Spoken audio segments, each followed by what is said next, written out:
Comment pouvez-vous vraiment apprendre à parler français avec confiance?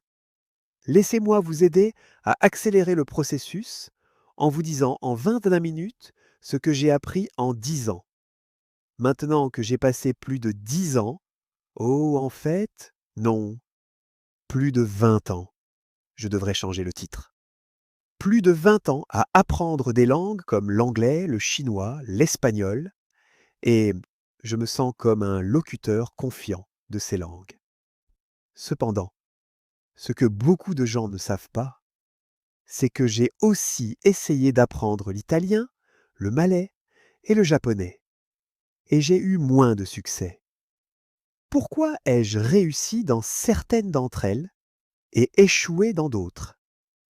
Qu'est-ce qui a fonctionné et ce qui n'a pas fonctionné? Et comment puis-je vous aider à devenir un locuteur plus confiant en français? Dans cette vidéo, je vais vous dire 5 choses qui fonctionnent et qui vous aideront à apprendre le français plus efficacement. Ces 5 choses sont basées sur la recherche linguistique, mais aussi sur mon expérience personnelle. Donc, c'est un mélange de science et d'anecdotes.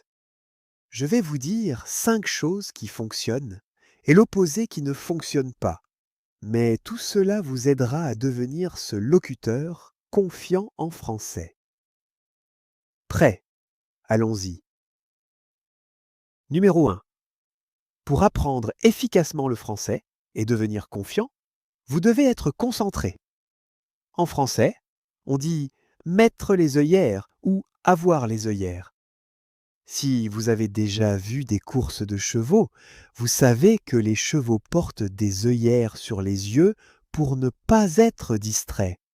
Donc, mettre vos œillères signifie être très concentré et ne voir qu'une seule chose, parce que sinon, vous allez être distrait et vous n'allez pas étudier.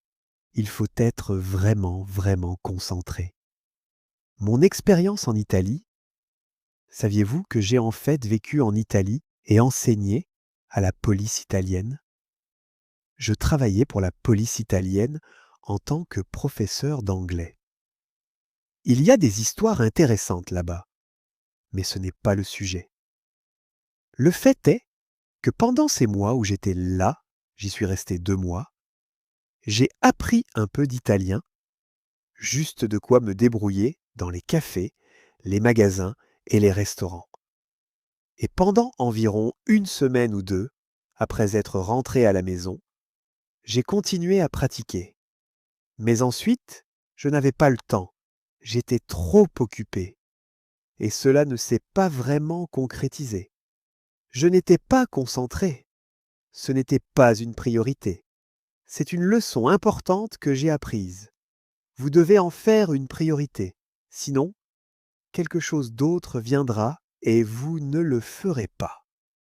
Oh, j'ai mon cours de français maintenant, mais j'ai ceci à faire, cela à faire. Je n'ai pas le temps. La plus grande leçon que j'ai apprise a été de ne jamais dire « je n'ai pas le temps ». Parce que ce que cela signifie réellement, c'est « je choisis de ne pas faire cela ». Et j'ai appris à changer cela. Chaque fois que je disais « non, je n'ai pas le temps pour ça », je devais me dire « non, je choisis de ne pas faire cela ». C'est la réalité, car vous avez du temps. Si vous ne faites pas votre cours de français pendant 7 heures, vous ferez autre chose, n'est-ce pas? Vous ne cesserez pas de respirer pendant 1 heure. Vous ferez autre chose, car vous choisissez de ne pas étudier le français, toujours. Donc, soyez clair sur le fait d'être concentré, de le mettre en priorité et de dire « je choisis de le faire » ou « je choisis de ne pas le faire ». Mais c'est votre choix, toujours. Numéro 2. Soyez persévérant. Quel joli mot, persévérant. Cela signifie vraiment continuer ou ne pas s'arrêter. Je dis souvent à mes élèves que l'apprentissage du français n'est pas un sprint. Ce n'est pas une course de 100 mètres, c'est un marathon. Et vous devez continuer, n'est-ce pas? soyez persévérant. Le problème, c'est que si vous allez sur les réseaux sociaux, beaucoup d'influenceurs vous diront: «Oh, vous pouvez devenir bilingue en 3 mois. Vous pouvez apprendre le français avec ces 5 mots en 10 minutes». Le problème, c'est qu'en tant qu'influenceur sur les réseaux sociaux, nous avons toujours un œil sur les vues et un œil sur l'éducation. Et il y a toujours un équilibre. Et donc, beaucoup d'influenceurs vont essayer de vous convaincre que c'est facile, vous pouvez le faire en 3 mois, vous pouvez devenir bilingue. Ce n'est pas vrai. Cela prend du temps. Si vous allez sur le site web de Alliance française de Paris, il vous dira que pour passer de B1 à B2, cela prend typiquement quoi? 200 heures d'études et d'apprentissage guidé. Et plus vous montez dans les niveaux, plus cela prend du temps. Donc, très souvent, les écoles et les cours dureront 1 an ou 9 mois pour passer un niveau, en tenant compte de la répétition espacée et tout cela. 9 mois pour un niveau, c'est plus réaliste. Ça prend du temps. Donc, vous devez être persévérant. Et l'astuce ici est que si vous aimez vos études, vous allez être persévérant. Vous allez continuer. Alors faites cela. Appréciez vos études. Trouvez des matériaux que vous aimez, qui vous plaisent, qui sont engageants. Et cela vous aidera beaucoup. Passons à la suite. Le numéro 3 est de trouver votre motivation. Ce que je veux dire par là, c'est vraiment de trouver votre motivation. Vous devez être motivé pour apprendre une autre langue comme le français. Une façon de nourrir votre motivation, je veux dire de vous motiver, est d'avoir des objectifs spécifiques et réalistes. Des objectifs que vous pouvez mesurer, je pense. Des objectifs SMART, mais spécifiques et réalistes. Parfois, et je regarde les commentaires dans mes vidéos, parfois les étudiants disent: «Je suis débutant maintenant et je veux être fluent en français». D'accord, c'est une belle ambition. Je suis débutant maintenant et je veux être fluent en français. Ce n'est pas très spécifique. Que signifie être fluent et quand? Combien de temps? C'est trop vague, je pense, et trop éloigné. C'est comme les étoiles. Rendez-le plus spécifique et réaliste. Un objectif beaucoup mieux défini serait: je suis débutant maintenant et je veux pouvoir parler et communiquer mes idées sur des sujets courants dans les 6 prochains mois. Quelque chose comme ça est beaucoup plus spécifique. Vous pourriez même dire quel sujet. Le professeur viendrait et dirait: c'est super, nous allons vous faire passer de A2 à B1 en 6 mois. Voilà, c'est ça. Et c'est quelque chose que vous pouvez mesurer, surtout si vous identifiez les sujets. C'est quelque chose de plus spécifique, réaliste et mesurable aussi. Donc, tout cela peut vraiment, vraiment vous aider. Maintenant, le truc avec la motivation, c'est que vous devez nourrir votre motivation. Si vous ne nourrissez pas votre chien ou votre chat, il deviendra paresseux et fatigué, il n'aura plus d'énergie et, finalement, je suis désolé de le dire, il mourra. Comme votre motivation, elle disparaîtra. Donc, vous devez nourrir votre motivation, d'accord? Que donnez-vous à votre motivation? La meilleure chose que vous puissiez faire est de vous rappeler pourquoi vous faites cela. Pourquoi apprends-je le français? Peut-être parce que vous voulez voyager et parler à d'autres personnes. Si vous étudiez pour le DELF, en réalité, votre objectif n'est pas le DELF, n'est-ce pas? Votre objectif est la raison pourquoi. Parce que vous voulez étudier à l'étranger. Vous voulez vraiment travailler et vivre à l'étranger ou emmener votre famille à l'étranger, avoir une vie meilleure. C'est le pourquoi. Et donc, dans ces moments difficiles, quand votre motivation est en baisse, rappelez-vous pourquoi vous le faites. Une autre chose que vous pouvez faire, et j'ai fait cela en apprenant l'espagnol, c'est que je vivais en Espagne. J'y suis resté environ 1 an. J'y étais depuis longtemps, mais après 1 an, j'ai décidé de m'inscrire à des cours. Mon colocataire m'a dit: «Pourquoi fais-tu des cours? On vit à Madrid, va dans la rue et parle aux gens.» Et je lui ai dit: «Oui, je sais, je devrais le faire. Mais je dis toujours les mêmes choses et je ne connais pas vraiment beaucoup de gens.» Quand je suis allé en cours, oh, c'était juste. Mon niveau a monté, car j'apprenais un vocabulaire et une grammaire plus large. Mais je connectais aussi avec des gens. Je me faisais des amis. Je parlais à des gens qui étaient dans la même situation que moi. Nous n'étions pas sur un bateau, au sens figuré. Nous étions dans la même situation. Et c'était juste génial de se connecter avec d'autres. Et quand ma motivation était en baisse, on se soutenait et on se disait: «Allez, continue, connecte-toi avec les autres.» C'était inestimable. La meilleure chose que j'ai jamais faite, même si je vivais en Espagne à l'époque, c'était de m'inscrire à un cours d'espagnol. Et enfin, je pense qu'une belle chose à faire est de vous récompenser. Lorsque vous atteignez un objectif ou une partie d'objectif, offrez-vous une petite récompense. Je ne peux pas vous atteindre, mais récompensez-vous. Dites-vous: super, je l'ai fait. J'ai étudié pendant 1 mois. J'ai étudié tous les jours. J'ai appris à parler de ceci, cela et cela. Super! Allez au cinéma. Achetez-vous un livre. Offrez-vous une petite récompense. Gardez votre motivation. Nourrissez votre motivation. Laissez-moi vous donner encore plus d'idées. Passons au numéro 4. Le numéro 4 est un grand objectif de petites étapes. Cela est censé lier à la motivation. Avoir un grand objectif, c'est génial. Mais le diviser en petites étapes était vraiment important. Ce que vous allez faire étape par étape. Si vous avez déjà marché dans les montagnes, si vous aimez faire des randonnées, parfois vous partez en randonnée et vous vous dites: «Bon, on va faire un grand cercle de 10 kilomètres.» Et là, vous pensez: «Ça va prendre des heures. Ce n'est pas génial.»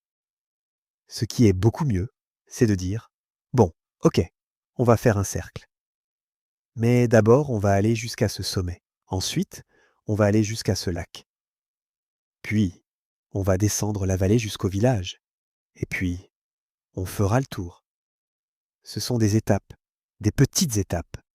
Et là, vous vous dites: «Oui, ça, je peux le faire.»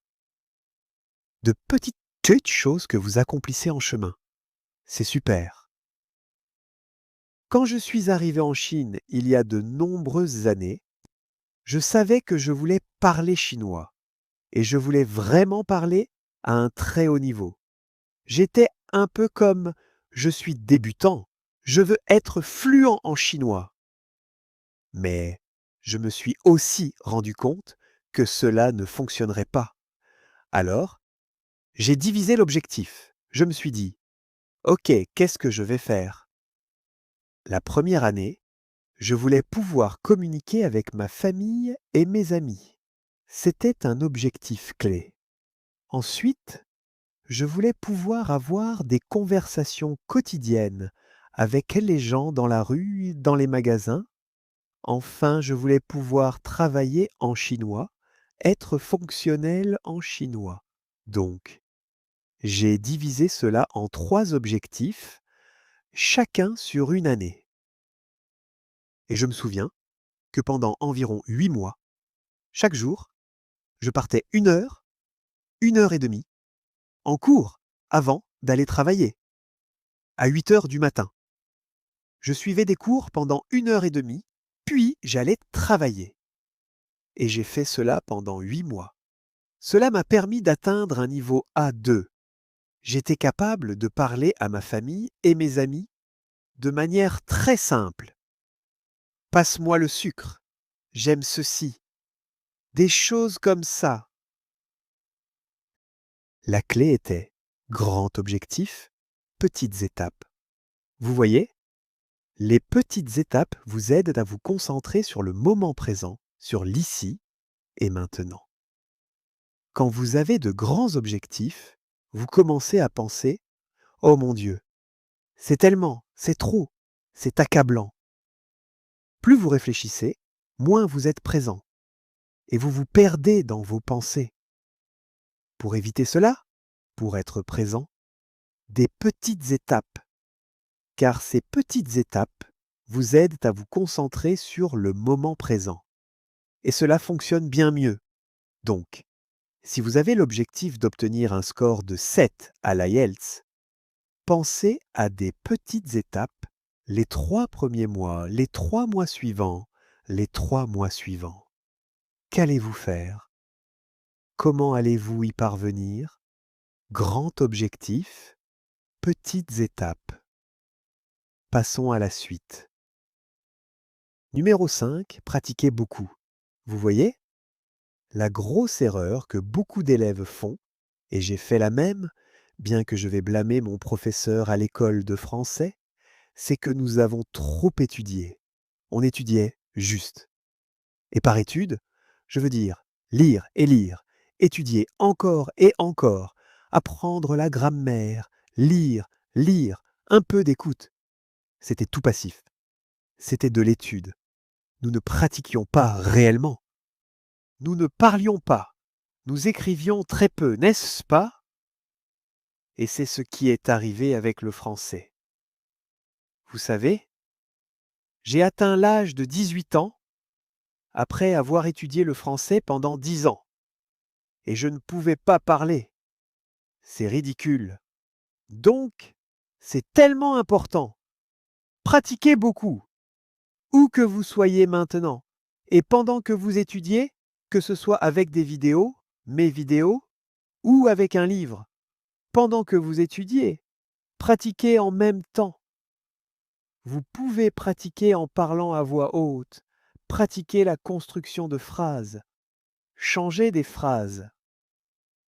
Vous pouvez utiliser le système de réussite de l'expression orale que vous pouvez apprendre de mes vidéos. Vous pouvez pratiquer dans le monde réel. Vous pouvez pratiquer en ligne avec des camarades de classe, des étudiants ou des enseignants. Internet, c'est aussi le monde réel, non? En face à face. Peu importe. Mais pendant que vous étudiez, pratiquez autant que vous étudiez. Cela vous aidera à devenir un apprenant plus efficace et un locuteur plus confiant du français. Passons à la suite. Alors, point numéro 6. Attendez, tu as dit 5. Oui, je sais. Eh bien, vous pouvez appeler ça un bonus si vous voulez, pour le point numéro 6. Et ce point, c'est la révision. Je ne pouvais pas vous laisser sans vous dire à quel point il est important de réviser pour devenir un apprenant et un locuteur efficace. Réviser parce que, eh bien, il y a beaucoup de science et de théorie derrière ça. Vous vous souvenez, les nouveaux enseignants connaissent probablement Hermann Ebbinghaus et sa courbe d'apprentissage ou sa courbe de la mémoire. Certains l'appellent la courbe de l'oubli. Après un certain nombre d'heures, beaucoup de gens disent 24 heures, vous oublierez 70% de ce que vous avez étudié si vous ne révisez pas. Et puis, quelques jours plus tard, vous devez réviser à nouveau, sinon votre apprentissage chute. Il y a beaucoup de mythes autour de cela.